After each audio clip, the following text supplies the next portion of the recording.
이제 약속드린 시간이 된 것 같습니다. 본격적으로 2022 양자정보주간 개막식을 진행하도록 하겠습니다.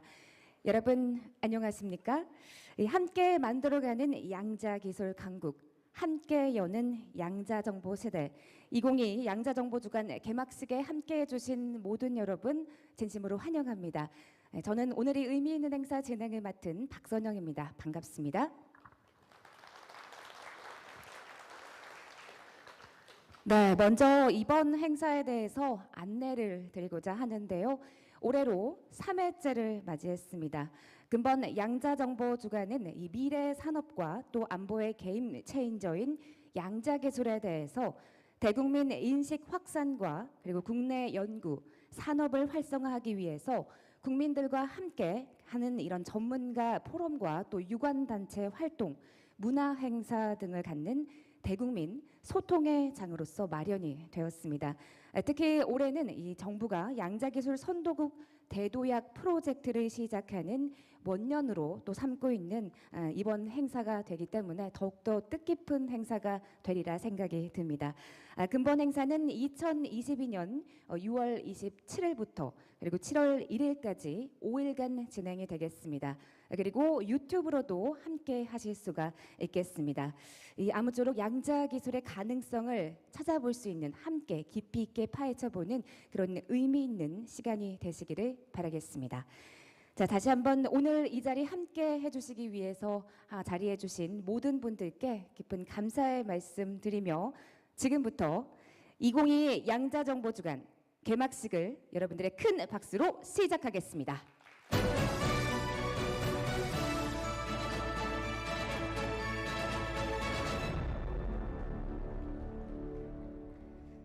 네, 고맙습니다.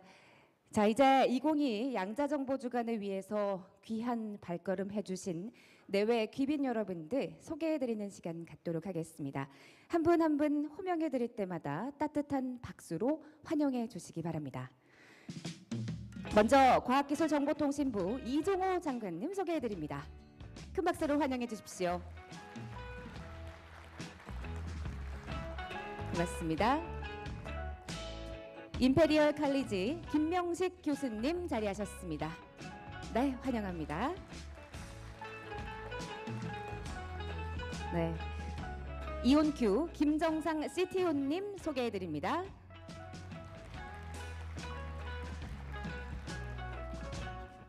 네, 한국연구재단 이광복 이사장님 소개해드립니다. 고맙습니다. 네, 성균관대학교 신동열 총장님 자리하셨습니다.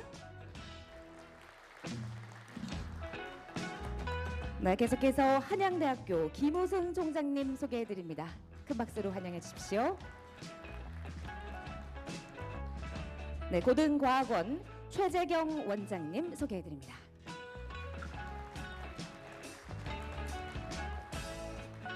네, 기초과학연구원 노도영 원장님 자리하셨습니다. 좌측에 계시네요. 큰 박수로 환영해 주십시오. 네, 한국표준과학연구원 박현민 원장님 소개해드립니다. 네, 맞습니다. 한국과학기술연구원 윤석진 원장님 자리하셨습니다. 네, 환영합니다. 네, 한국과학기술정보연구원 김재수 원장님 소개해드립니다. 네, 따뜻한 박수로 환영해 주십시오. 네, 이외에도 관련 학회 및 단체의 대표님과 그리고 대학의 부총장님, 정부 출연 연구소의 부원장님, 그리고 국내외 기업의 임원님 등 많은 분들이 참석을 해 주셨는데요. 시간 관계상 한 분 한 분 호명해 드리지 못하는 점 양해의 말씀을 부탁드리며 그런 만큼 저희가 진심으로 더욱더 감사의 말씀을 전해드립니다. 자, 2022 양자정보주간의 주제는 앞서 말씀드린 바와 같이 함께 만드는 양자기술 강국, 그리고 함께 여는 양자정보 사회가 되겠습니다. 이번 주제는 함께와 또 양자기술 강국, 또 양자 정보 사회에 방점이 찍혀 있다라고 할 수가 있겠는데요. 이 양자 기술이 변화시킬 미래는 과연 어떤 모습이고 또 우리가 왜 힘을 모아야 하는지 그것에 대해서 생각해 볼 수 있는 주제 영상을 만들어 봤습니다. 지금부터 함께 하시겠습니다.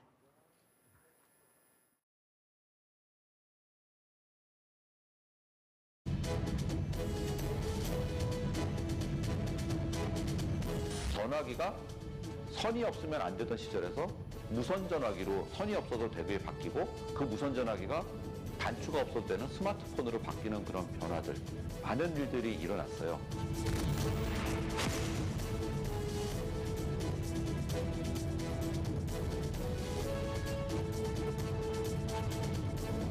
남에게 대해서 무기지만 자기에 대해서 남이 했을 때 자기도 이거를 방어할 수 있어야 되니까 방어 및 공격 및 방어 약간 국가적인 차원에서 약간 그런 면도 있는 것 같아요.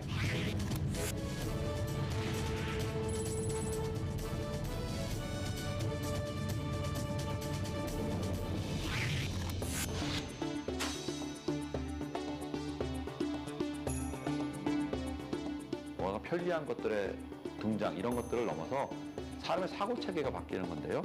어떤 기술의 발전이라기보다는 패러다임을 바꾸는 거예요.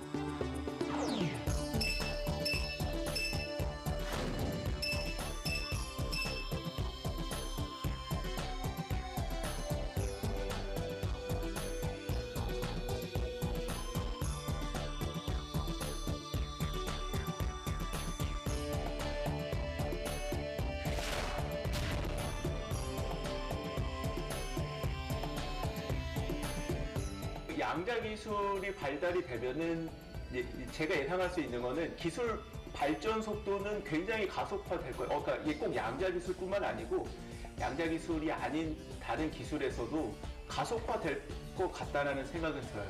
왜냐하면 세상의 맨 밑바닥엔 양자역학이 있기 때문에 우리가 눈으로 보던, 우리가 능동적으로 활용을 하던, 우리가 전혀 모르고 쓰던 그 바닥에는 양자역학이 있어 왔고 지금도 있고 앞으로도 있을 거기 때문에 모든 것을 기술이라고 보는 게 맞을 수 있겠죠.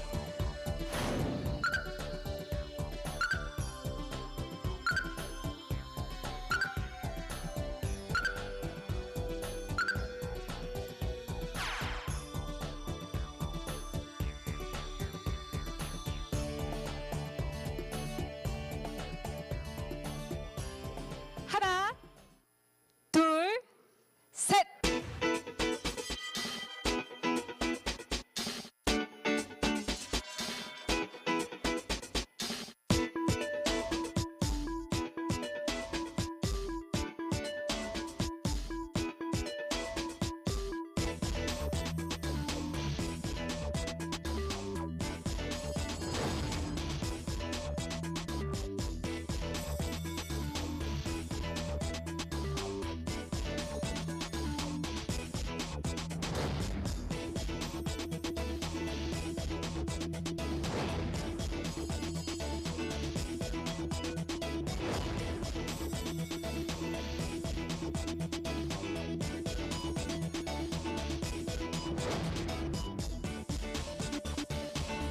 만약 성공했는데 나만 몰랐을 때 내가 망할 확률 같은 걸 계산해 보면 그 타격이 너무 크니까 보험을 들어야 되는 거예요. 그래서 거의 세계 모든 대기업들은 양자기술에 대해서 규모의 차이는 있지만 관심을 갖던, 직접 하던, 아니면 누구의 컨설팅을 받든 다 하고 있습니다.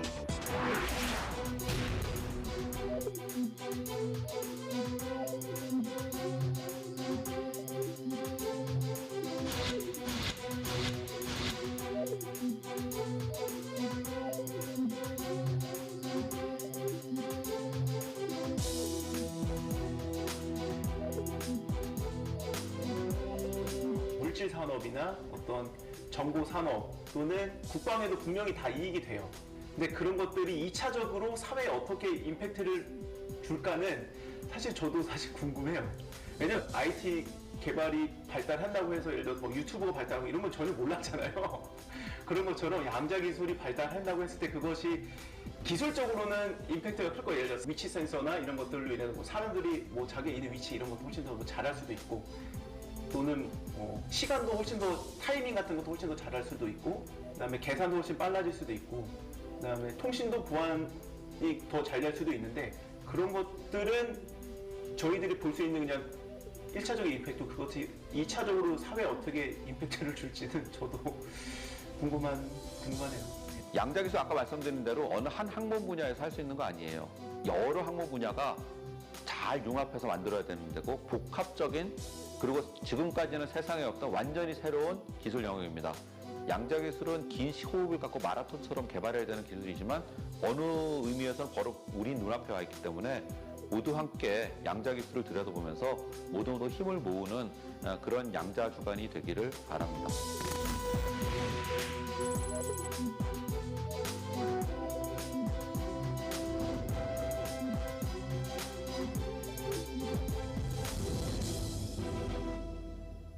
네, 큰 박수 부탁드립니다.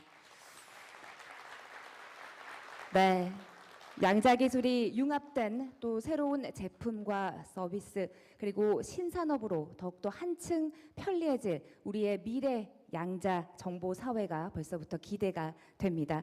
아무쪼록 우리가 양자기술 강국으로 더욱더 거듭나서 이 양자 정보 사회를 선도해 나갈 수 있도록 여기 계신 여러분들 많은 응원과 관심 부탁드리겠습니다. 자, 다음으로 오늘 행사를 위해 발걸음해 주신 내외 귀빈 여러분들 모시고 인사 말씀 청해 듣도록 하겠습니다. 먼저 과학기술정보통신부 이종호 장관의 기념사가 있겠습니다. 장관님께서는 무대 위로 자리해 주시기 바랍니다. 네, 장관님 자리하셨는데요. 여러분 큰 박수로 환영해 주십시오.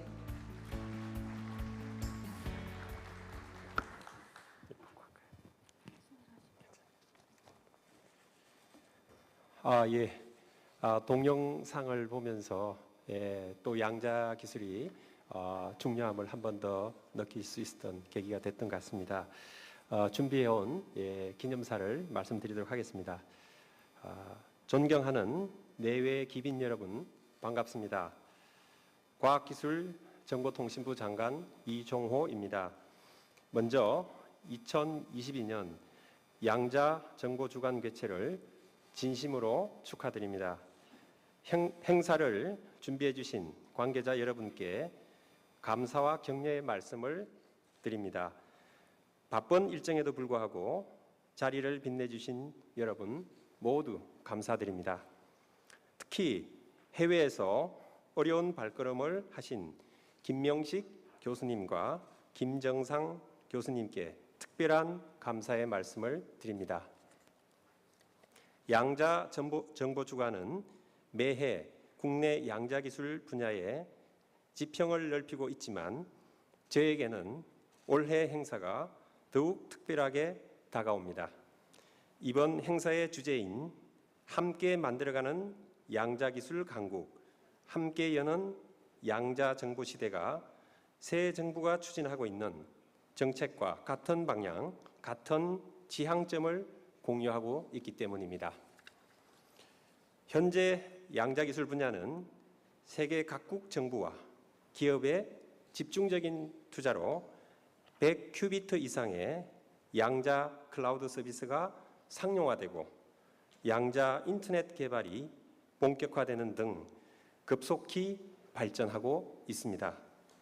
이에 따라 경제 사회의 근간이 디지털 기술에서 양자 기술로 대전환되는 양자 정보 시대도 한층 가까워지고 있습니다.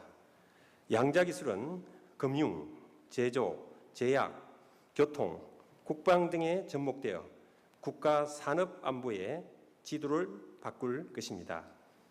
개인의 생활 방식과 고용 형태 같은 사회 구조에도 큰 영향을 미칠 것입니다. 양자 정보화라는 새로운 물결에 우리가 어떻게 대응하느냐에 따라 미래 경제와 국민의 미래가 달려 있다고 해도 과언이 아닙니다. 이에 우리 정부는 비록 늦었지만 2030년까지 양자기술 4대 강국으로 도약하는 담대한 도전을 시작하였습니다. 양자기술 10대 국가 필수 전략 기술로 선정하고 양자기술 육성을 국정의 최우선 순위에 두어 총력을 기울여 나가고 있습니다. 올해 말까지 기술 개발의 청사진을 마련하고 그에 따라 정부 투자를 대폭 확대해 세계 최고의 기술 개발을 도울 것입니다. 인력 양성에 역점을 두어 미래를 이끌 양자 전문 인력을 적극 육성하고 타 분야 인력의 양자 전환도 돕겠습니다. 양자 생태계 조성이 중요한 만큼 우리 기업의 새로운 도전을 지원해 양자 산업을 창출하고 미국, EU 등과 전략적 협력 관계도 구축해 가고 있습니다. 존경하는 국민 여러분, 양자 과학 기술인 여러분, 그리고 기업인 여러분, 우리는 2000년도 디지털 정보화 물결을 경제 도약의 발판으로 삼았습니다. 이제는 양자 정보화 물결을 다시 기회로 만들어야 합니다. 양자 기술 발전에 범국가적 역량을 모아줄 것을 당부드립니다. 정부의 기반 조성과 지원 정책, 민간의 창의력과 기업 활동, 사회구조 변화에 대한 국민의 대응 등 각 주체가 함께 노력해야만 미래 양자정보 시대를 선도할 수 있습니다. 저도 여러분과 함께 대한민국 양자기술 대도약을 위해 열심히 뛰겠습니다. 다시 한번 양자정보주간 개최를 축하드리며 여러분 모두의 근승과 행복을 기원합니다. 감사합니다. 네, 고맙습니다. 과학기술정보통신부 이종호 장관께서 첫 번째 인사 말씀 전해주셨습니다. 장관님 말씀처럼 이번 행사로 우리나라 양자기술 강국으로 도약할 수 있도록 업계 모두가 긴밀히 협력하는 기회의 장이 될 수 있기를 바라겠습니다. 다시 한번 기념사를 주신 장관님께 감사의 말씀 드립니다. 네, 자 계속해서 환영사가 있겠습니다. 환영사는 한국연구재단 이광복 이사장이 수고해 주시겠습니다. 이사장님을 무대로 모시겠습니다. 여러분 큰 박수로 환영해 주십시오.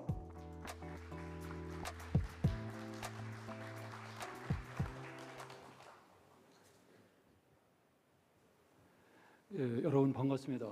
특히 오랜만에 여러분을 현장에서 뵈면서 환영사를 할 수 있게 돼서 대단히 감사합니다. 그리고 우리 바쁘신 와중에도 장관님 와주셔서 대단히 감사합니다. 예, 한국연구재단 이사장 이광복입니다. 이렇게 많은 분들을 모시고 2022년 양자정보주간을 함께 할 수 있게 되어 매우 기쁘게 생각합니다. 이 자리에 함께해 주신 과학기술정통부 이종호 장관님, 여러 총장님과 연구원 원장님, 학계와 기업의 대표님들께 깊이 감사드립니다. 그리고 참여해 주시는 모든 분들 진심으로 환영합니다. 잠시 후 강연과 대담을 해주실 아이온큐 창업자이자 두쿠대학교 김정상 교수님과 임피리얼 대학교 김명식 교수님께 특별한 환영과 감사의 말씀을 드립니다. 양자기술은 신산업 창출과 산업 생태계 변환까지 가져올 수 있는 혁신 기술입니다. 미국, 유럽 등 선도 국가들은 이미 10여 년 전부터 기술적 우위를 선점하고 주도권을 지키기 위해 대규모 투자를 해오고 있습니다. 우리나라는 확실치 않습니다. 저희 재단 통계에 하면 2002년부터 기초연구를 중심으로 투자해왔다고 하는데 제가 토론회를 가서 보면 1980년대도 기초연구를 투자한 것 같더라고요. 기초연구 양자를 투자한 것 같습니다. 2019년부터는 양자기술 분야 원천 기술 개발 사업을 마련해 본격적인 투자를 시작했습니다. 작년에는 양자기술 4대 강국 진입을 목표로 하는 투자 전략을 발표하였습니다. 조금 전에 장관님이 말씀하신 것 같습니다. 과기정통부와 연구재단은 올해에는 총 1,245억 원 규모의 신규 사업 예산을 지원할 예정입니다. 아직은 선진국에 비해 초기 단계지만 실험실에서 시작된 기초연구 성과가 창업으로 연결되는 등 연구 생태계는 강건하게 성장해 나가고 있습니다. 연구자들의 열정과 헌신, 정부 부처의 과감한 정책적 지원에 감사의 말씀을 드립니다. 연구재단은 국가대표 연구지원기관으로 우리나라 양자기술 연구에 보다 체계적이고 종합적인 지원을 위해 올해 양자기술단을 신설하고 최고 전문가를 초빙하기 위해 노력하는 중입니다. 그래서 좋은 분을 모셔서 여러분과 같이 할 수 있을 것이라고 봅니다. 양자기술 분야는 아직도 학문적으로 개척하고 연구할 내용이 아주 많습니다. 내일 개최되는 학술대회가 학문적 발전에 많은 도움이 될 것으로 기대합니다. 양자기술 강국으로의 도약을 위해 연구기관과 산업체 간의 긴밀한 협력이 필요합니다. 이번 양자정보주간에는 민간의 협력과 기업의 참여를 촉진하기 위해 다양한 행사가 개최됩니다. 산업계와 연구계가 협력하고 함께 성장해 나갈 수 있는 방안을 모색하는 소통의 장이 되길 바랍니다. 양자기술 후발국인 우리나라는 기술 격차를 좁히기 위해 선도국과의 적극적인 협력이 필요합니다. 올해 3회째 개최되는 양자 컴퓨팅 국제 컨퍼런스가 많은 도움이 될 것이라고 기대합니다.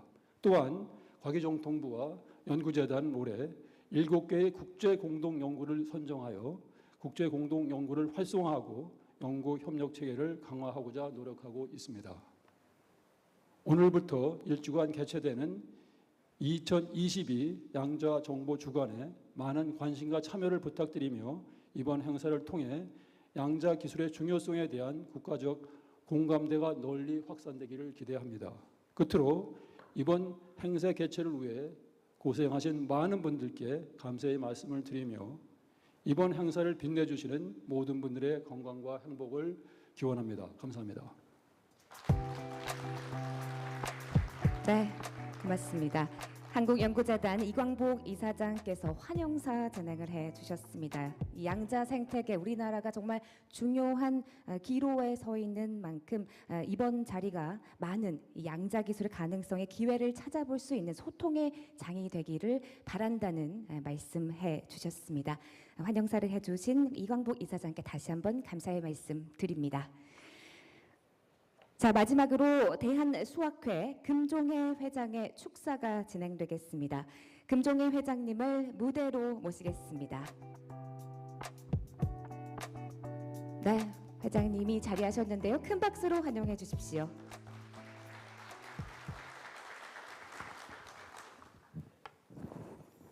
네, 안녕하십니까. 방금 소개받은 대한수학회 회장 금종혜입니다. 저는 전공이 수학입니다만 저희 동료들 중에도 양자정보 과학을 연구하시는 분들이 있어서 오늘 이렇게 학계를 대표해서 또 제가 속한 수학물리, 화학, 생물지구과학 연합회인 기초과학회 협의체를 대표해서 축사의 말씀을 전하게 되었습니다. 이번 양자정보주간을 개최하게 된 것을 다시 한번 깊이 축하 말씀 드립니다. 또한 과학자의 한 사람으로서 응원의 말씀도 전해드립니다. 양자정보과학은 잘 아시다시피 기초과학 분야의 수학, 물리, 화학 등 그리고 재료과학, 그다음에 반도체 등 공학과 기술이 총화로 묶인 그런 분야입니다. 융합이 잘 이루어지면 좋은 성과가 있을 걸로 그렇게 기대하고 있습니다. 아무쪼록 올해 세 번째 맞는 양자정보주간이 국민적 관심을 불러일으키고 또 양자정보과학과 양자기술 분야에 연구하시는 분들이 연구 상황을 서로 점검하시는 좋은 기회가 되기를 바랍니다. 또 이를 바탕으로 양력 컴퓨터, 양자기술의 현실화를 할 수 있죠. 현실화와 실용화, 그다음에 상용화가 하루속히 앞당겨지기를 기대해 마지 않습니다. 아무쪼록 일주일 동안 모든 분들 건강하시고 행사 성대히 잘 마쳐지기를 기대해 마지 않으면서 축사에 가름하고자 합니다. 감사합니다. 네, 고맙습니다. 대한수학회 금종혜 회장께서 축사 진행을 해주셨습니다. 따뜻한 격려의 축하 말씀 감사드립니다. 자, 계속해서 유공자 포상 시상식을 진행하도록 하겠습니다. 먼저 장관 표창부터 시상을 진행하고 이어서 공로패 시상이 있겠습니다. 시상에는 과학기술정보통신부 이종호 장관님께서 수고해 주시겠습니다. 네, 장관님을 다시 한번 무대로 모시겠습니다. 여러분 큰 박수로 환영해 주십시오.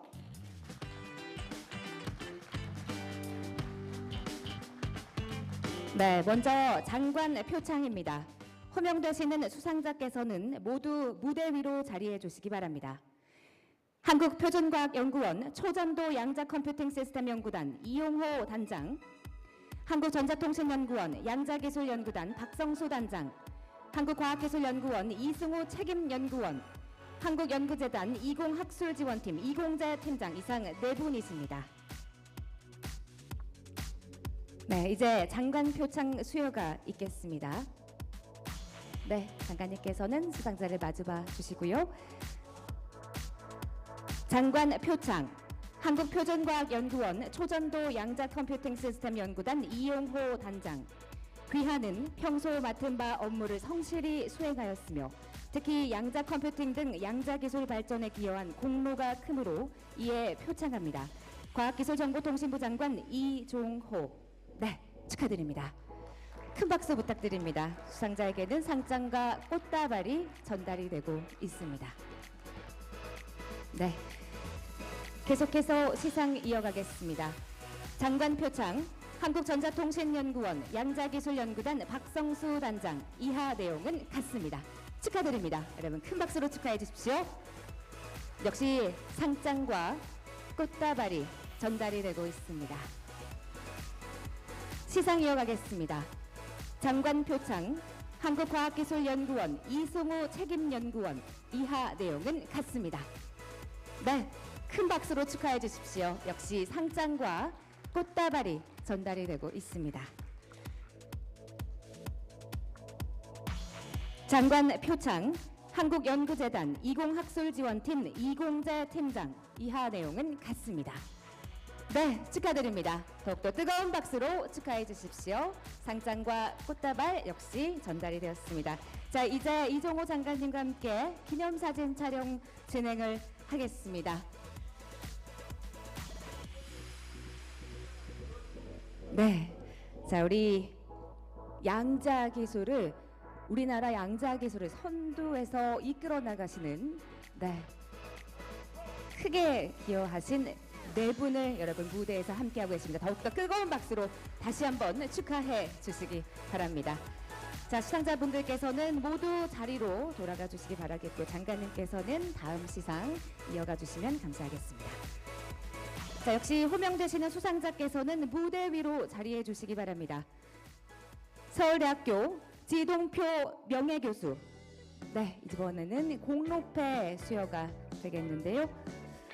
네, 지동표 명예교수님 공로패 수여를 위해서 무대에 자리하셨습니다.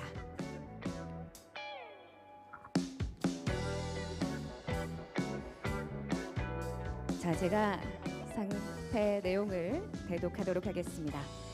공로패 서울대학교 명예교수 지동표.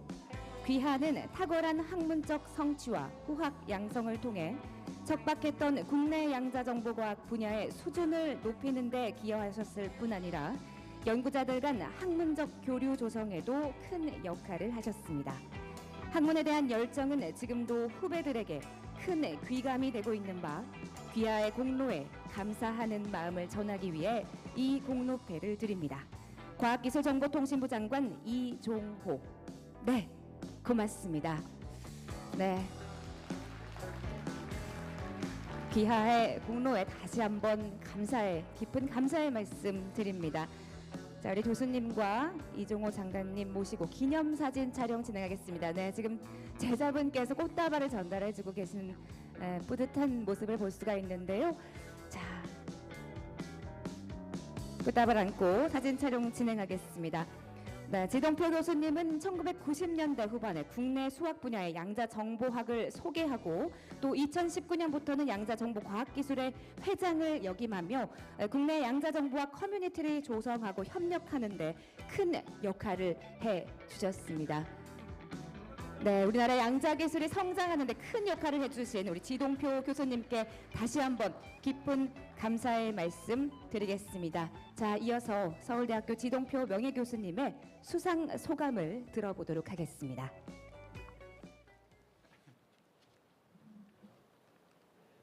공로패는 물론 나이가 많다고 받은 거겠죠. 저는 그렇게 생각하고요.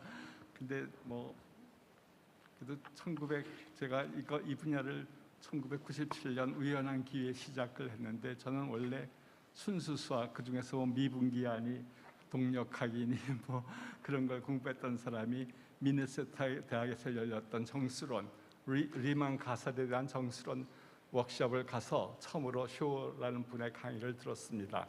그래서 그 인수분해를 뭐 쉽게 한다 그래가지고 경이적인 결과를 보고 그때 처음으로 이제 양자 컴퓨팅이라는 걸 들어봤고 그래가지고 한국에 와서 이제 저는 수학이 전공이라 이렇게 뭐 만드는 재주는 없고요. 그래서 알고리즘 개발에 조금 도와줬고 그래서 이제 우리 서울대학 수학과를 중심으로 이 분야를 시작하게 됐습니다. 그래서 지금은 아주 훌륭한 제자를 많이 길러서 그분 덕을 제가 많이 보고 있습니다.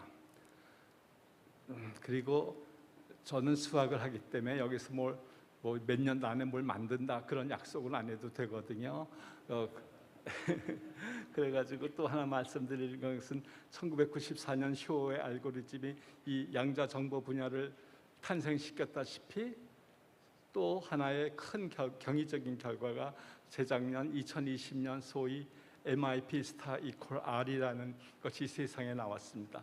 이것은 이론 컴퓨터 사이언스의 가장 궁극적인 문제인 그 소위 홀팅 프로그램 정지 문제와 양자역학 간의 관계를 말해주는 것인데 이것은 어떤 의미로 양자역학이라는 것의 컴퓨터 사이언스적 입장에서 봤을 때 그 역할이 뭔가 궁극적인 역할이 뭔가를 말해주는 겁니다.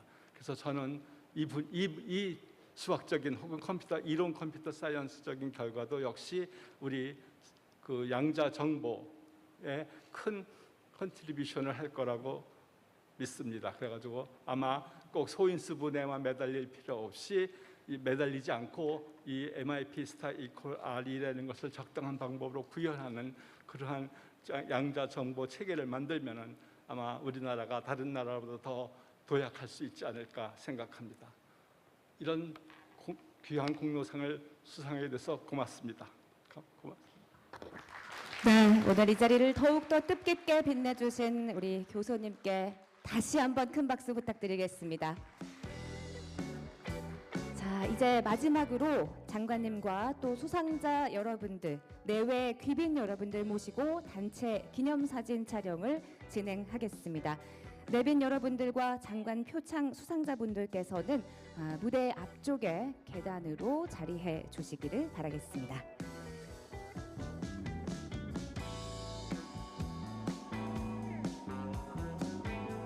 네, 이제 기념사진 촬영이 진행이 되겠습니다.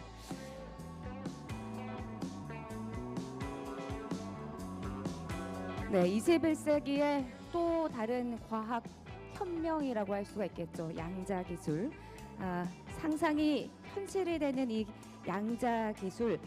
이번 함께 만들어가는 양자 기술 강국 그리고 함께 여는 양자 정보 시대라는 주제로 우리나라가 또 이 중요한 기점에서 빠르게 양자 기술 세계를 압도해 나가는, 선도해 나가는, 경쟁력을 확보하는 그런 소중한 의미 있는 그런 자리가 될 수 있기를 다시 한번 바라봅니다. 자, 오늘 이 자리 기념하는 기념 사진 촬영 진행이 되고 있습니다. 자, 모두 자리하셨는데요. 밝게 웃어 주십시오.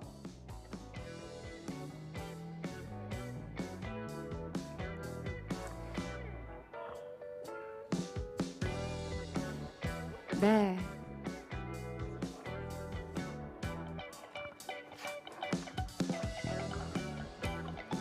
자, 잠시 여러분들의 밝은 미소를 보여주실 수 있는 마스크 잠깐 빼시고 네, 사진 촬영 진행하도록 하겠습니다.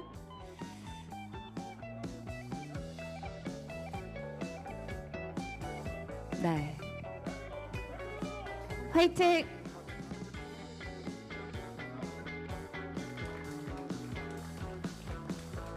자, 잠시 기념사진 촬영 한 번 더 진행하겠습니다. 우리 2열에 계신 내빈들께서도 무대에 자리해 주시면 네, 좋을 것 같습니다. 기념사진 촬영 한 번 더 진행하도록 하겠습니다.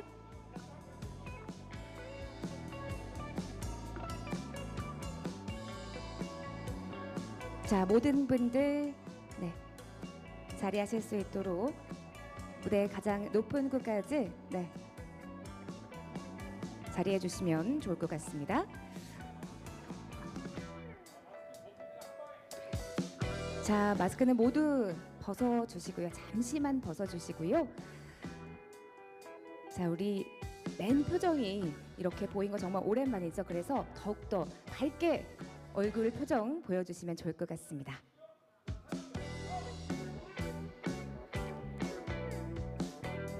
네.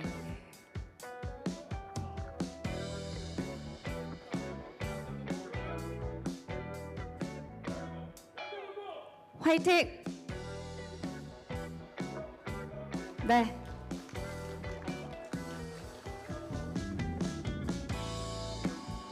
자, 이렇게 해서 기념사진 촬영까지 함께 하셨습니다. 이제 모든 분들 자리해 주시면 되겠습니다. 오늘 귀한 발걸음 해주신 이종호 장관께서는 스케줄로 인해서 먼저 귀가하시겠습니다.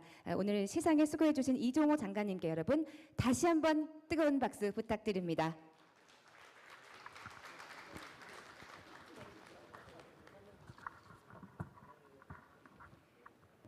네, 자, 장례가 정리되는 대로 다음 순서를 진행하도록 하겠습니다.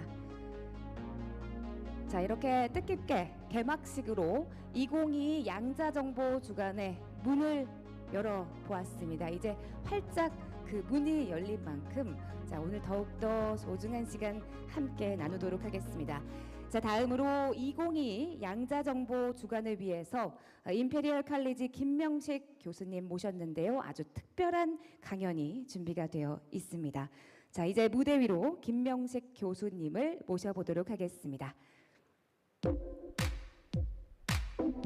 네, 여러분 큰 박수로 환영해 주십시오.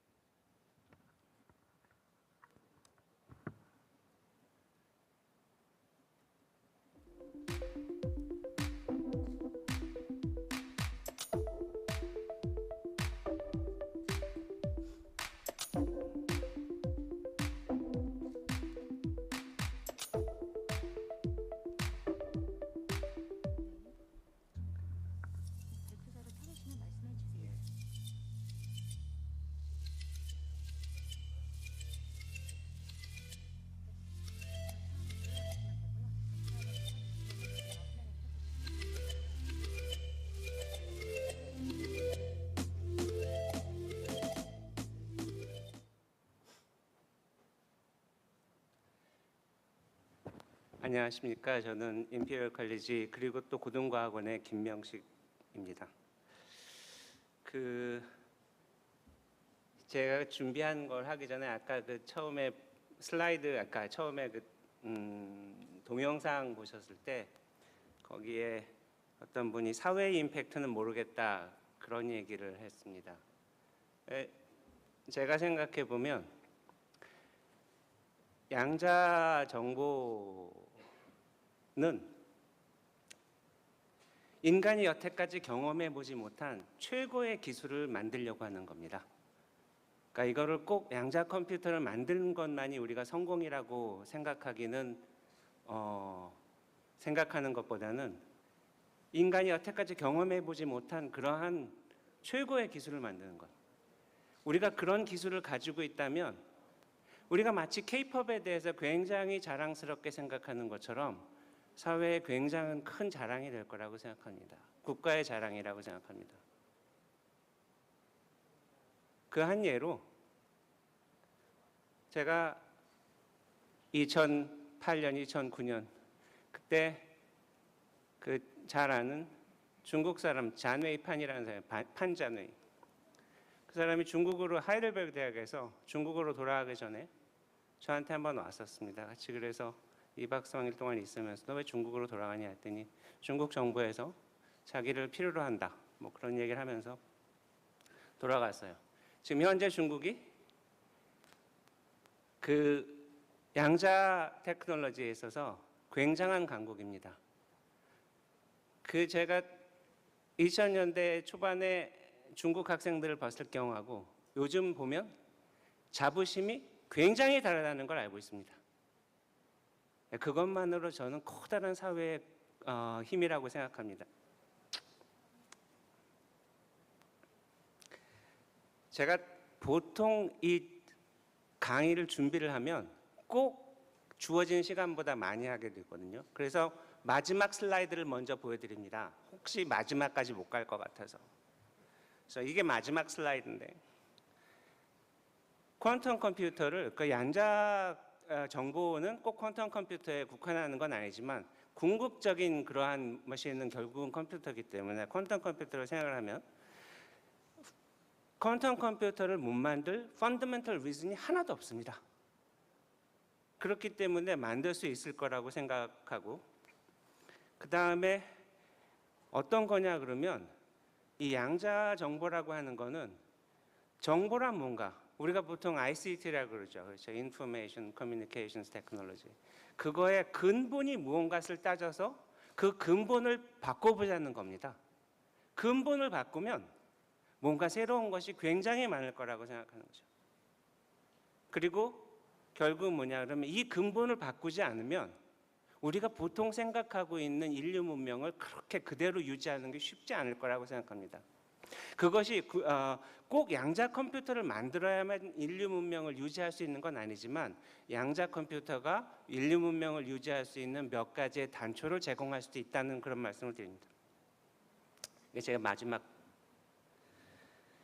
다시 그쪽으로 돌아가면 우리 조금 전에 사진 찍었죠. 그런 사진을 우리만 찍은 게 아니라 타이완에서도 찍었습니다. 그래서 미디어에서 무슨 얘기를 하고 있냐. 타이완은 뭐라 하냐면 자기네의 세미컨덕터 석세스가 퀀텀 컴퓨터를 만드는데 도움이 되는 것은 아닌 것 같다, 그런 얘기를 했어요. 그에 반하면 중국은 어떠냐 그러면 그 이웃나라 중국은 자기네들이 세미컨덕터에서 후발주자이기 때문에 우리는 무언가 선도하는 테크놀로지를 가져야겠다 해서 준비한 게 바로 퀀텀 테크놀로지입니다. 그래서 지금 이 니케이 아시아에 의하면 차이나가 미국보다 더 앞서 있다, 뭐 그런 얘기도 하는데 그건 보는 입장에 따라 다를 수 있지만 결국은 뭐냐 그러면 굉장한 강국이라는 거죠. 뭐 그거에 한예로서 US가 뭐냐 그러면 중국에 있는 몇 개의 회사들을 블로킹을 했어요. 자기네 테크놀로지에 액세스하는 거를. 뭐 이것이 이 사람들이 나쁜 일을 하기 때문일 수도 있지만 또 한 가지는 뭐냐 그러면 적수라고 생각한다는 그러한 반증일 수도 있죠. 중국은 2016년에 양자 머신을 다룬 인공위성을 띄웠어요. 전 세계에서 처음으로.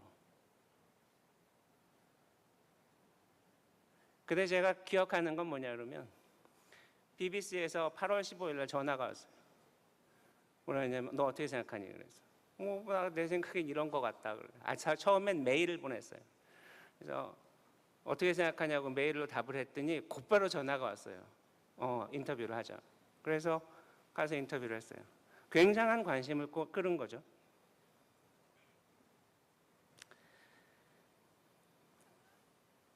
작년 그 가디언에 의하면 뭐냐 그러면은 영국 보리스 존슨 같은 사람도 퀀텀 컴퓨팅을 자기네들이 잘해야겠다 그런 얘기를 했어요. 그러면서 이 가디언 기사에 의하면 미국은 127개의 큐빗을 가지고 있고, 뭐 큐빗이라는 게 아무튼 그 퀀텀 컴퓨터를 할 수 있는 능력의 하나라고 생각하고요. 그다음에 중국은 66개 가지고 있다. 그래서 미국은 또 IBM이 이렇게 로드맵이 있어요. 뭐 433개를 만들고 그 다음에 또 1121개. 뭐 큐빗 숫자라는 거를 많이 만든다는 꼭 절대적인 메저를 하는 건 아니지만 하나의 인디케이터가 될 수 있다고 생각합니다. 그럼 왜 퀀텀 레이스를 할까? 퀀텀 레이스를 왜 할까?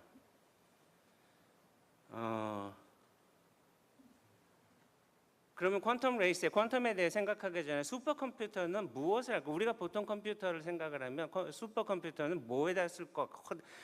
궁극적으로 무엇을 쓰기 위해서 만들까? 하면 우리가 그 엔진 추진 기관 같은 거에 대해서 environment friendly하게 하고, 그다음에 더 효과적으로 하고, 왜냐면 에너지를 많이 안 쓰기 위해서. 그다음에 두 번째로는 또 새로운 물질을 개발하기 위해서. 그리고 또 뭐냐면 클라이메트 리스크를 이해하고, 그리고 또 조금 더 예측을 잘하기 위해서. 우리가 기후 변화에 대해서 얘기할 때마다 반대쪽의 입장에서 보면은 새로운 증거를 내죠. 그러니까 뭐냐 그러면 그것을 정확하게 조금 더 잘 예측하기 위해서. 그리고 또 그 뭐 데이터 리코더, 그 보통 사람들이 생활하는 것에 대한 데이터 리코딩에 대해서 어떻게 할까? 그리고 또 크리에이티브 인더스트리 서포트하기 위해서. 그리고 뭐냐면 애톰들, 몰리큘들, 셀들을 시뮬레이트를 잘하기 위해서.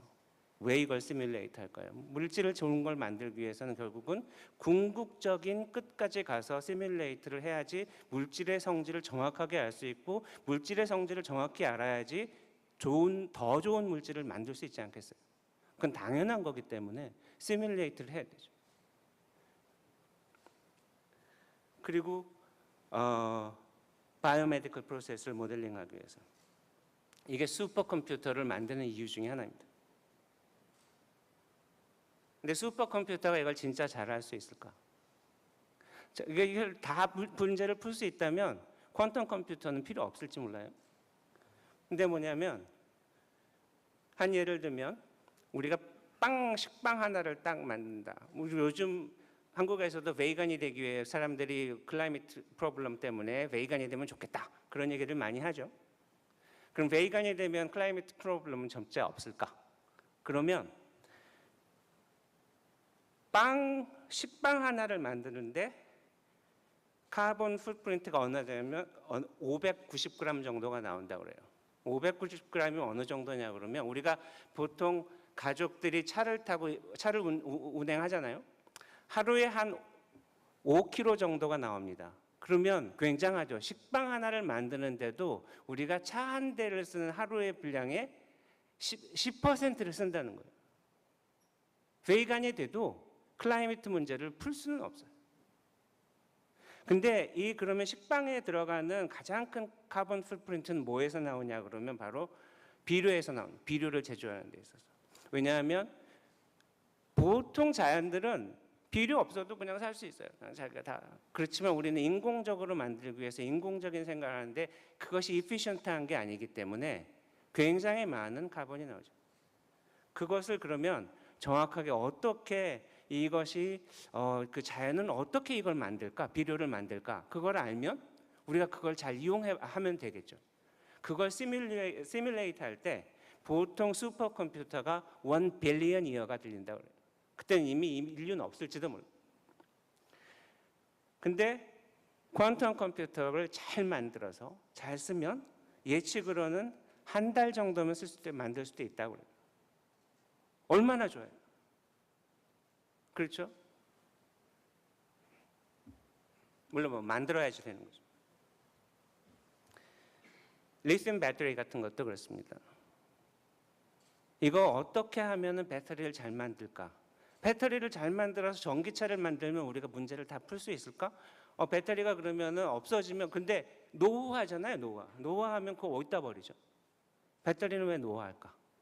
배터리를 조금 더 많이 에너지를 고밀도로 넣을 수는 없을까? 근데 이거 시뮬레이트 하는 것도 굉장히 어렵습니다.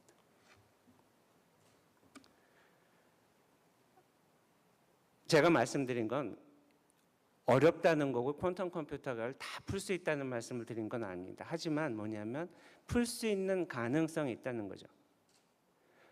보통 빌리언 이어가 걸리는 거를 다루로 할 수 있는 가능성을 보인다. 충분히 이제 이유가 되죠. 왜 해야 되는지. 그러면 보통 이런 퀀텀 컴퓨터를 얘기를 하면 퀀텀 메카닉스 어려워. 왜냐 그러면 인터넷에도 보면 가장 어려운 학문 딱 그렇게 이 구글을 해보면 나오는 것 중에 하나가 양자역학입니다. 그래서 어려워. 근데 사실은 이거 다 알 거 없어요. 제가 키가 이렇게 조금 크진 않죠. 작년에 제가 집을 수리를 하다가 지붕에서 떨어졌어요. 그래서 척추를 다쳐가지고 입원을 했거든요. 그래서 키가 3cm가 줄었어요. 그래서 입원을 해서 딱 병원에 갔는데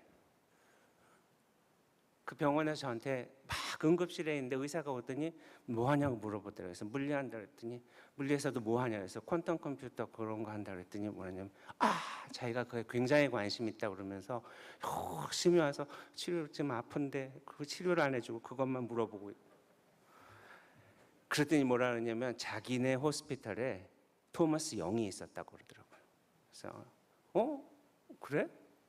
근데 간호원이 그 다음에 이제 제가 병실로 옮겼는데 간호원이 오더니 뭐 하냐 해서 물리한다 그랬더니 우리 병원에 토마스 영이 있었다 그러더라고요. 그래서 토마스 영이 누구냐 그러면 우리 수능 과학 탐구에도 나오는 영의 이중 슬릿 실험 이걸 한 토마스 영 의사였는데 이것만 알면 퀀텀 컴퓨터의 가장 기본적인 원리를 다 알 수 있다고 그렇게 생각하시면 됩니다. 그러니까 뭐냐면 수능 과학 탐구를 아시면 여기서 보면 두 개의 슬릿을 통해서 들어온 빛이 어느 곳에서는 밝게 간섭을 하고 어느 곳에서는 어둡게 간섭을 하고 그러면 우리는 뭘 알 수 있냐면 여기에서 간섭을 해서 두 개의 두 개의 슬릿을 통과한 사이에 경로 차이를 알 수가 있어요. 밝고 정확하게 길이는 몰라도 그렇지만 뭐냐면 두 개의 차이는 알 수가 있어요. 퀀텀 메카닉스는 뭐라 그러냐 그러면 입자는 파동성과 이 빛은 파동성과 입자성을 같이 가지고 있다고 그래요. 아까 그건 파동에 관한 거였고요. 그러니까 빛의 알갱이 하나도 아니면 원자도 이러한 똑같은 간섭을 일으킬 수 있다. 그러면 뭐냐 그러면 한 개의 파티클이 지나간다고 하면 슬릿은 두 개이기 때문에 둘 중에 하나에 지나갔겠죠. 그렇죠? 그럴까요? 두 개를 한꺼번에 지나간다는 거죠. 두 개 어디를 지나가는지를 귀신도 모른다는 거죠. 그래서 어떻게 하냐면 하나의 파티클도 간섭 현상을 일으키게 되고 하나의 파티클을 넣어서 우리는 두 개가 경로의 차를 알 수 있다는 거죠. 보통 일반적인 건 어떻게 하냐면 여기도 가보고 여기도 가봐서 두 개를 딱 비교해보고 두 개가 달라. 그래서 두 개의 파티클이 필요하겠죠. 근데 뭐냐면 퀀텀 파티클은 한 번만 가면 알 수 있는 거죠. 근데 이게 하나가 아니라 슬릿이 여러 개 있다 그러면 이것을 만약에 100개가 있다 그러면 보통은 100개가 가봐야 되겠죠. 그런데 뭐냐 그러면 퀀텀 파티클은 100개를 한꺼번에 가니까 한 번만 가도 되겠죠. 파티클이 많으면 많을수록 빨라지는 거죠. 그렇게 할 수 마치 뭐랑 같으냐 그러면 그러니까 뭐냐 그러면 병렬 연산이 가능하다는 거예요. 병렬 연산이. 그러면 문제가 복잡하면 복잡할수록 쉽게 풀 수 있다는 그런 거가 되겠죠. 그러면 정말 좋다. 이게 진짜 인류를 구하겠구나. 근데 꼭 그렇지는 않습니다. 예를 들면 전 어렸을 때 뭐냐면 서양 사람들은 밥을 저녁을 천천히 먹는데 한국 사람들은 밥을 빨리 먹는. 서양 사람이 밥을 천천히 먹는 이유는 뭐냐 그러면 이렇게 코스 요리를 하기 때문이라고 그래요. 그래서 9개의 코스가 있다 그러면 쫙 놓고 먹죠. 이건 뭐냐 그러면 병렬 연산이 아니죠. 그렇죠. 시퀀셜하게 하는 거죠. 한국 때는 이렇게 한꺼번에 먹죠. 그럼 진짜 빨리 먹을까? 빨리 먹을까요? 코스 사이에 이 간격이 없으면 빨리 먹을 이유가 없어요. 왜냐하면 입이 하나기 때문에. 그렇죠.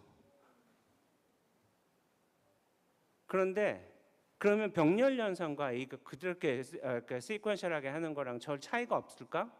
그렇지만 문제를 어떤 문제를 주느냐에 따라서 다르겠죠. 빨리 먹어라라고 하고 주면은 두 개 사이 차이가 없겠지만 둘 중에서 그러니까 음식을 보고 어떤 게 제일 맛있었니 그걸 물어본다거나 아니면 음식 중에서 혹시 빨간색 음식은 있었니 그렇게 물어본다면 그 문제는 병렬 연산하면 빠르겠죠. 그래서 어떤 문제는 빠르게 풀 수가 있겠죠.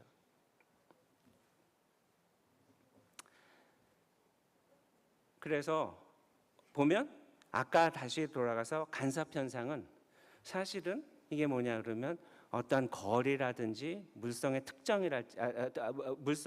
특징이랄지를 굉장히 정확하게 관측할 수 있는 기기이기도 합니다. 그래서 그걸 많이 이용을 해서 하는데 그 정확도는 뭐에 따라서 변하냐 그러면 들어오는 빛의 색깔에 따라서 변합니다. 우리가 가시광선일 경우에는 빨간색보다는 보라색 쪽이 더 정확도가 높아지죠. 엑스레이는 더하고 그 다음에 거기에다가 원자 같은 거를 하면 훨씬 더 정확하게 됩니다. 그런 거를 이용해서 우리는 퀀텀 인터페로미터를 만들어서 메트롤러지에도 쓰고 센서에도 쓰고 그렇게 하죠. 그래서 이렇게 퀀텀이라는 거를 놓고는 우리가 다 이해할 수는 없지만 우리가 수능에서 알고 있는 간섭을 알면 저런 간섭을 파동만이 하는 게 아니라 입자도 할 수 있다는 거고 그것을 컴퓨터에다 쓸 수 있다는 거구나. 그렇게 알면 이미 이해는 90%는 하신 겁니다. 나머지 10%가 복잡하고 어렵지만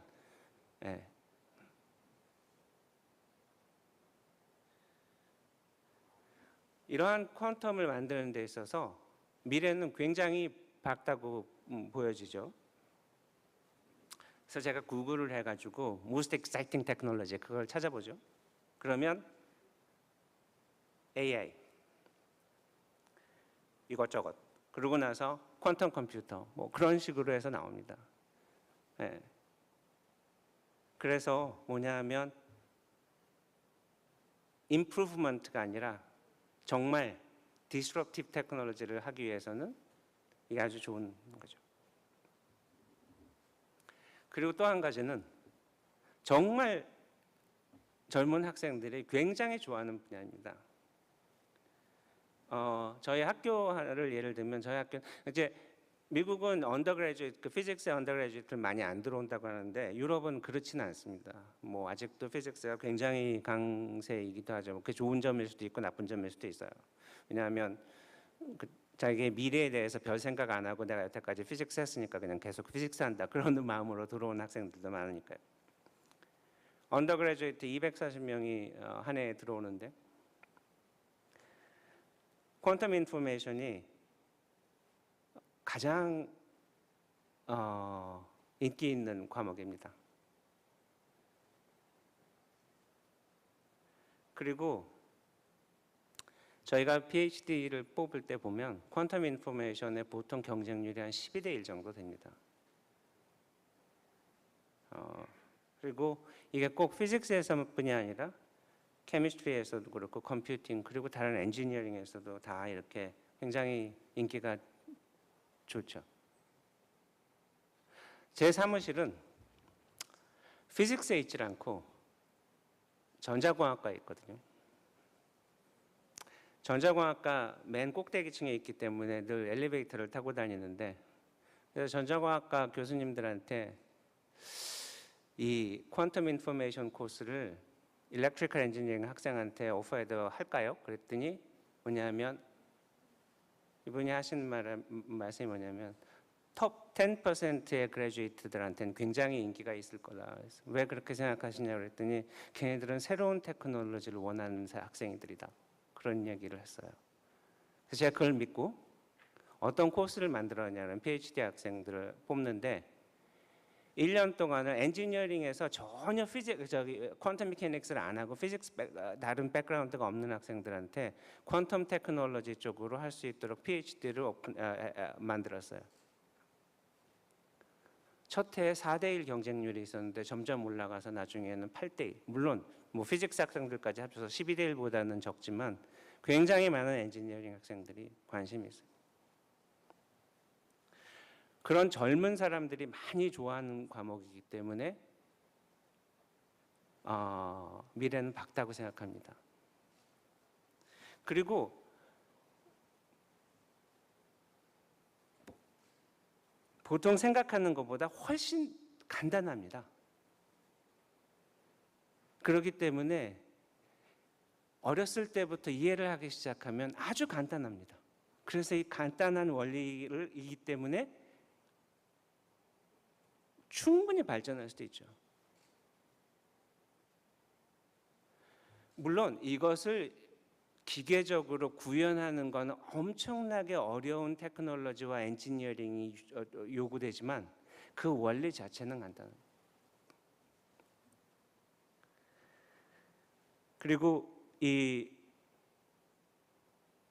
새로운 엔지니어링 테크닉을 만들죠. 그러니까 예를 들면 왜냐하면 이 퀀텀 우리 저 김정상 교수님도 여기 계신데 그 아이언큐에서 만드는 것들 보면 아주 정교한 테크놀로지가 필요합니다. 보통 우리가 광섬유를 통해서 통신을 하잖아요. 보통 얘기할 때 20km에 한 50%의 이 광이 없어진다고 하죠. 그게 이제 어테뉴에이트해서 없어진다고 하는데 우리는 포톤 하나, 보통 레이저를 딱 켜면은 그거 한 1초에 아주 약한 레이저 그 포인터에도 한 빌리언 개 정도의 포톤이 나옵니다. 그러니까 한 개의 포톤이라는 게 얼마나 작은 건지 알겠죠. 그거 하나를 잃어버리면 인포메이션을 잃어버린 거예요. 난 광화문에 간다고 인포메이션을 보냈는데 개성에 간다고 그렇게 나올 수도 있어요. 그러면 월북자가 되겠죠. 그렇기 때문에 근데 그렇게 안 돼야 되기 때문에 굉장히 정교한 로스가 굉장히 적은 머티리얼을 만들어야 됩니다. 그런 문제를 그런 걸 만들어 놓으면 퀀텀 컴퓨터에만 쓰겠어요. 그리고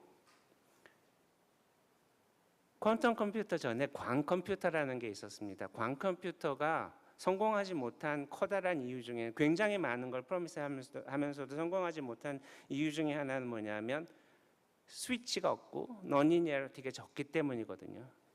퀀텀 컴퓨터는 그거보다 훨씬 더 좋은 스위치와 그리고 빠른 스위치와 너니니어리티를 요구합니다.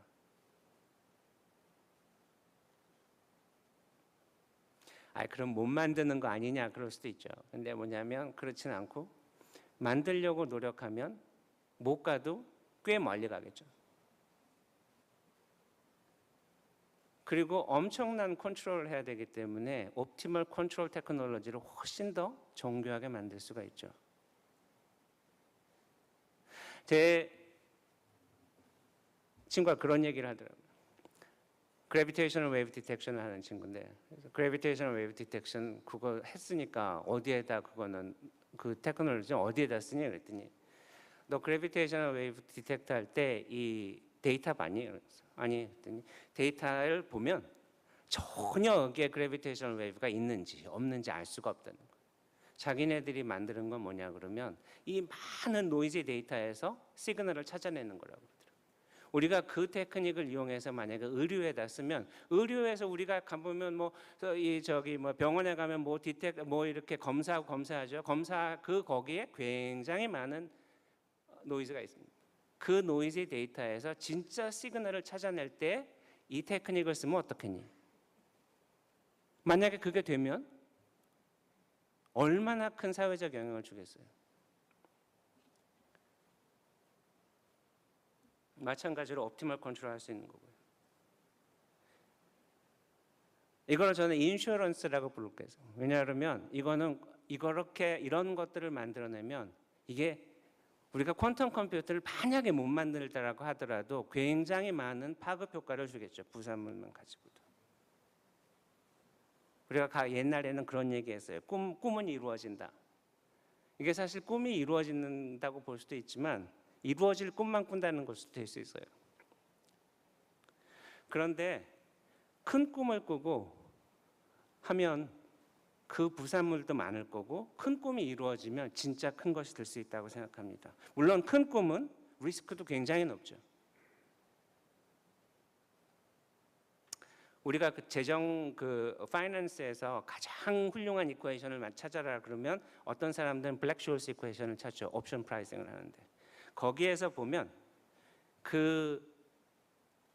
이 자기의 투자에 대한 투자 이익률은 뭐의 파라미터냐 그러면 한국은행이 주는 기준율에다가 리스크를 얼마나 테이크했느냐 그걸로 결정이 되거든요. 우리는 뭐냐 그러면 언서튼한 이러한 시장에서는 리스크를 얼마나 테이크를 하느냐에 따라서 그 투자에 대한 그 이익은 높아질 수 있습니다. 그런데 우리는 이렇게 리스크가 큰 퀀텀 컴퓨터에 투자를 함으로써 다른 이 테크놀로지도 만들 수가 있기 때문에 인슈어런스까지가 있으니 얼마나 좋아요. 제 이 스크린에 의하면 아직도 2분 정도 남아 있기 때문에 마지막 이 슬라이드까지 나왔어요. 다시 이 마지막 슬라이드를 보여드리면 왜냐하면 퀀텀 컴퓨터를 못 만들 이유는 없습니다. 퀀텀 컴퓨터가 나오게 되면 인포메이션 인더스트리에 굉장히 큰 파급을 줄 것이고 그 다음에 우리가 당면하고 있는 문제들을 혹시라도 풀 수 있지 않을까 그런 생각을 하게 되죠. 제가 혹시라도라고 말씀을 드렸지만 제 스스로는 연구하면서 충분히 굉장히 좋은 그렇게 커다랗게 의심하지 않아도 될 수 있는 거지 않을까 그렇게 생각합니다. 마지막으로 말씀을 드리자면 여기 이렇게 정책도 하고 그러시는데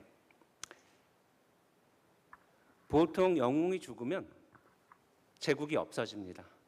근데 징기스칸의 제국은 200년 동안을 살아 있었어요. 징기스칸이 죽고 나서도. 어떤 사람들은 그 이유 중에 하나를 징기스칸한테는 꿈이 있었다고 얘기해요. 징기스칸은 문맹이었다는 얘기들을 많이 하죠. 징기스칸의 꿈은 나의 백성들은 모두 쓰고 읽게 만들겠다. 그런 꿈이 있었습니다. 내가 퀀텀 컴퓨터를 모른다 그래서 난 이해 못하니까 그런 건 아니라고 생각합니다.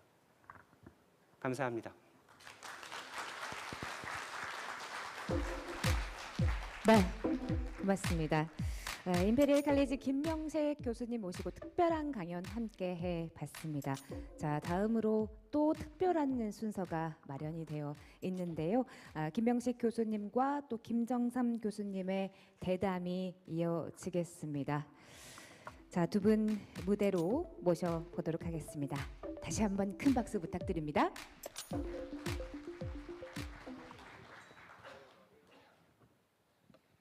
네, 김명식 교수님, 강의 잘 들었습니다. 지금 마지막에 저 말씀해 주셨을 때 그 블랙쇼얼 이퀘이션 말씀하시면서 그 리스크와 리워드에 관해서 얘기를 해주셨는데 이 대부분의 사람들이 미래가 어떻게 실현이 될지를 모르는 상황에서 그 리스크를 테이크하는 게 쉽지 않은 결정일 수가 있는데요. 잘 될 수도 있지만 잘 못 될 수도 있기 때문에 그 양자 정보라든지 퀀텀 테크놀로지를 보셨을 때 정말 잘 됐을 경우의 미래, 그다음에 정말 잘 못 됐을 경우의 미래 그런 것들을 가정을 해보면 그 리스크를 우리가 조금 더 구체적으로 이해할 수 있는 데 도움이 될 것 같은데 그런 상황을 한번 가정을 해서 말씀해 주면 어떠실까요? 정말 잘 됐을 경우에 어떤 세상이 올 것이냐, 해봤는데 잘 안 됐을 경우에 어떤 상황이 올 것이냐. 근데 제 생각에는 저는 안 될 이유는 그렇게 커다랗게 있다고 생각하지 않습니다. 왜냐하면 아까 말씀드렸다시피 물리적으로 그러한 이유가 현재는 없고 그리고 또 정말 젊은 사람들이 굉장히 잘합니다. 놀랍게 잘하고 있어요.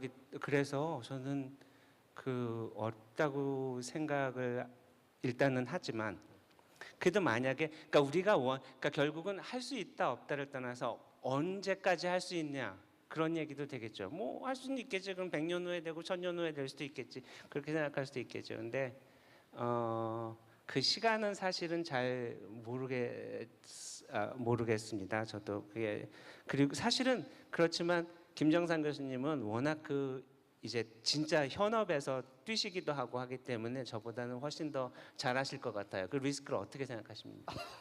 예, 제가 질문을 드렸는데 답은 안 하시고 다시 저한테 질문을 주셨는데 근데 뭐 그 사실 제가 질문 드린 이유가 첫 번째로 그 잘 됐을 경우에 정말 잘 됐을 경우에 그러면 우리가 그 컴퓨터의 기술이 70년대에 봤을 때는 굉장히 미래가 불투명했지만 그게 오늘날 미치는 효과를 봤을 때 컴퓨터 기술을 가진 사람, 가지지 못한 사람, 가진 나라, 가지지 못한 나라의 차이가 크고 인터넷도 마찬가지였던 것 같아요. 초창기에 나왔을 때는 이게 어떤 효과가 있을지 잘 몰랐는데 지금 인터넷에 기반한 회사들, 그렇지 않은 회사들 사이에 큰 차이가 났던 것처럼 이런 그 김 교수님께서 말씀하셨듯이 펀더멘탈하게 근원적으로 다른 기술이기 때문에 큰 업사이드는 무지무지하게 크다.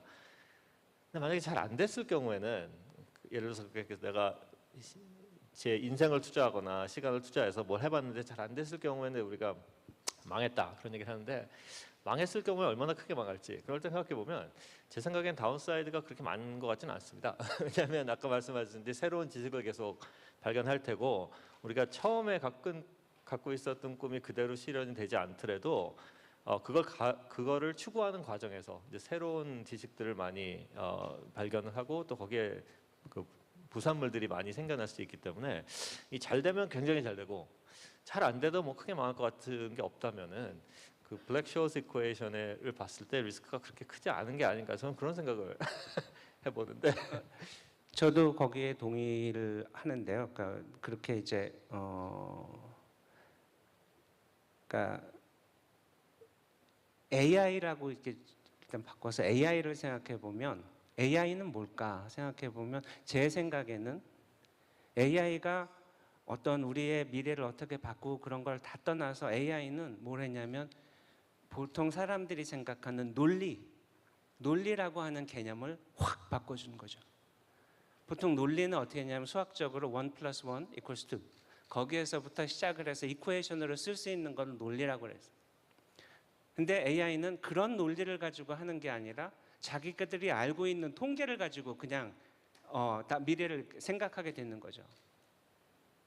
그러니까 그런 면에서 저는 어떤 무슨 AI가 해가지고 뭘 프레딕트하는 걸 떠나서 그동안에 인류가 가지고 몇천 년 동안 가지고 있던 논리라고 하는 것을 개념을 바꾼 거죠.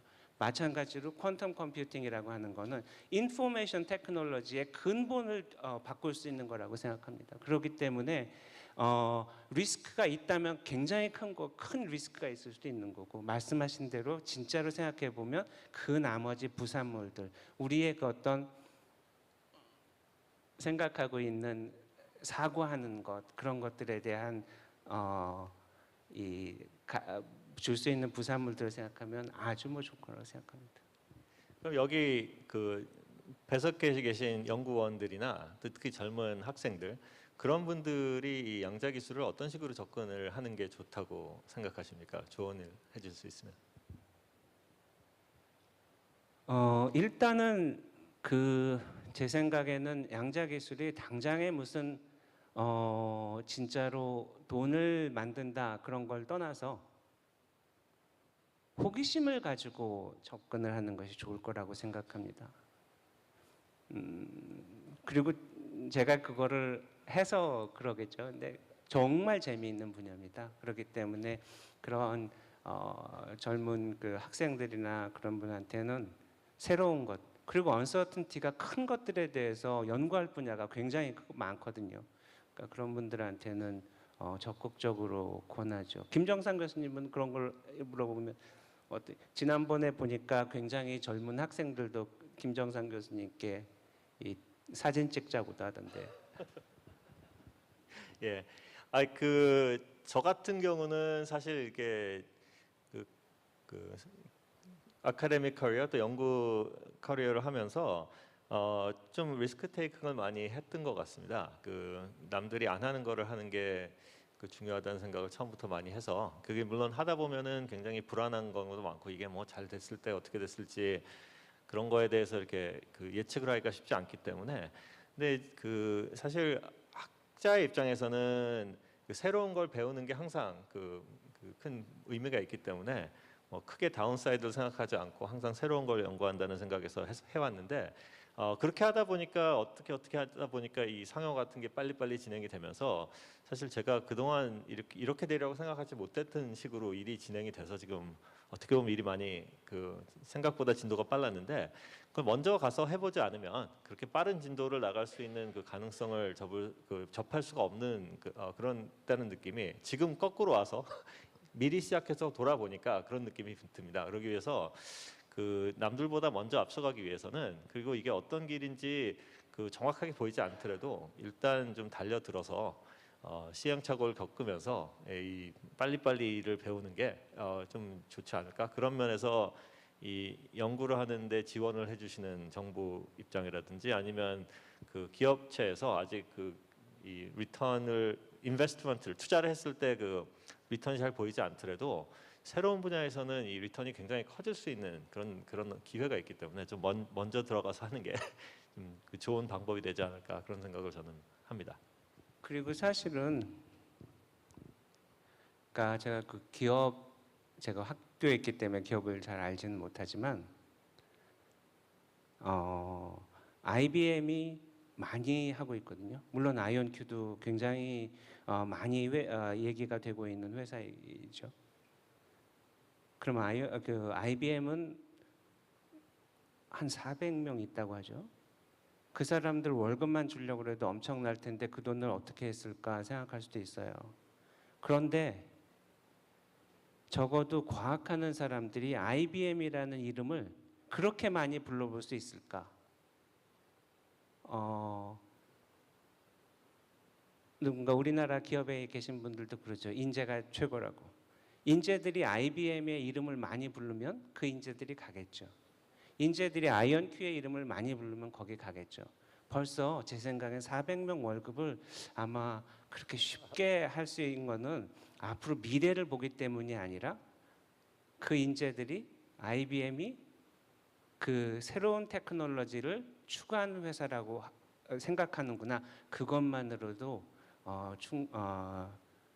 충분한 투자의 가치가 있었을 거라고 생각합니다.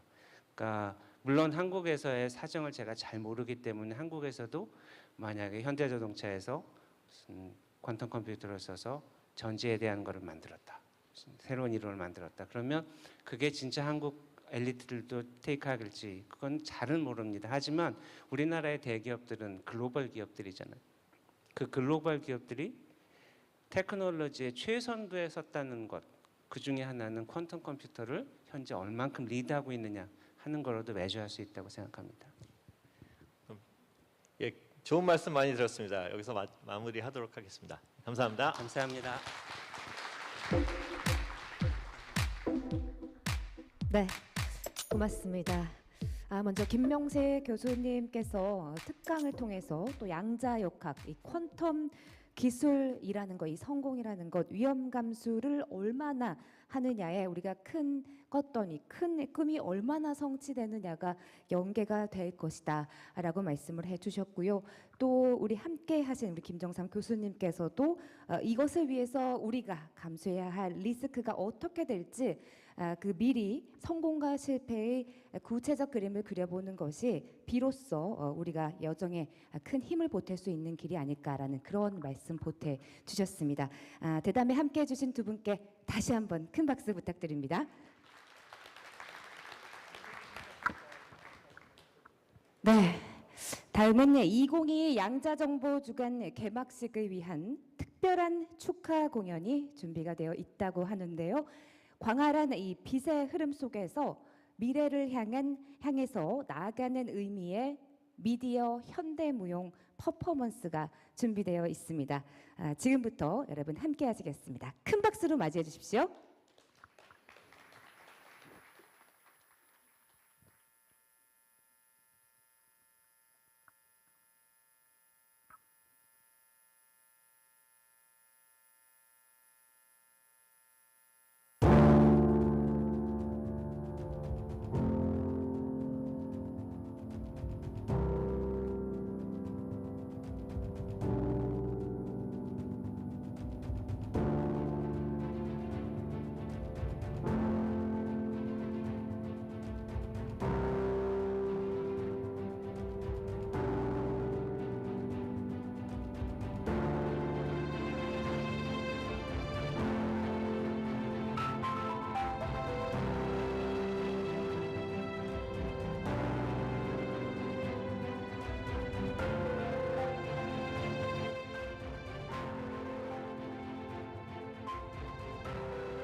네, 고맙습니다. 우리의 눈과 귀를 확 사로잡은 아주 멋진 공연이었습니다. 오늘 멋진 공연 보여주신 공연팀에게 다시 한번 감사의 박수 부탁드립니다. 자, 미래를 향해서 힘차게 나아가고자 하는 이 퀀텀 테크놀로지와 함께 나아가고자 하는 우리의 의지를 엿볼 수 있는 그런 공연과 또 시간이 아니었나 싶습니다. 자, 이것으로 2022 양자정보주간 개막식을 모두 마치도록 하겠습니다. 긴 시간 함께해 주신 참석자 여러분들께 다시 한번 깊은 감사의 말씀 드립니다. 이 디지털에서 퀀텀으로의 시대를 맞이하는 우리의 마음과 또 자세 어떻게 해야 될지 다시 한번 되새길 수 있는 그런 깊이 있는 시간이 아니었나 싶습니다. 또 2022 양자정보주간은 오늘부터 7월 1일까지 다양한 프로그램으로 풍성하게 준비가 되어 있습니다. 끝까지 많은 관심 보내주시기를 당부드리겠습니다. 그리고 잠시 후 12시 55분부터 이 퀀텀 인더스트리 데이가 이곳 그랜드 볼룸과 양자정보주간 유튜브에서 함께 진행이 되겠습니다. 여기에도 많은 참여 부탁드리겠습니다. 그리고 마지막으로 이 무대가 종료된 후에 단체 기념사진 촬영 무대에서 진행하도록 하겠습니다. 함께하고 싶으신 모든 분들 무대로 자리하셔도 좋겠다는 말씀 드리면서 오늘 저는 여기에서 인사드리도록 하겠습니다. 함께해 주신 모든 여러분 고맙습니다.